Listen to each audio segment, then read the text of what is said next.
প্রত্যেকটা জুমার দিন হচ্ছে এমন যেই দিনটা আসে তাকে ফিল্টার করার জন্য কয়েক দফা তাকে ক্ষমা করা হয়। এই জুমার দিন কয়েক দফা।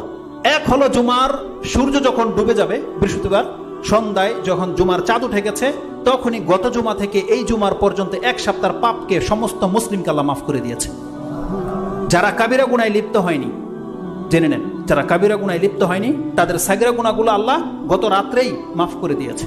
এবং আজকে যারা বাসা থেকে গোসল করে পায়ে হেঁটে এসেছেন, এসে কারোর সাথে কথা বলেননি, কাউকে কষ্ট দেননি, 2 রাকাত সালাত আদায় করেছে বা যত পারেছেন সালাত আদায় করেছেন, এই যে জুমা খুতবা শুনছেন, নামাজ পড়ে যাওয়ার পরে নামাজটা পড়ে নিতে পারলে এই অবস্থায় আপনার যতগুলো কদম লেগেছে মসজিদে আসতে, প্রত্যেকটা কদমে 1 বছরের সিয়াম, 1 বছরের কিয়াম করলে যত নেকি হবে, প্রত্যেক এক কদমে আল্লাহ আপনাকে দিয়ে দিয়েছে। এতগুলো নেকি হারাবেন যদি কোনো ব্যক্তি জুমার সময় কথা বলেছেন।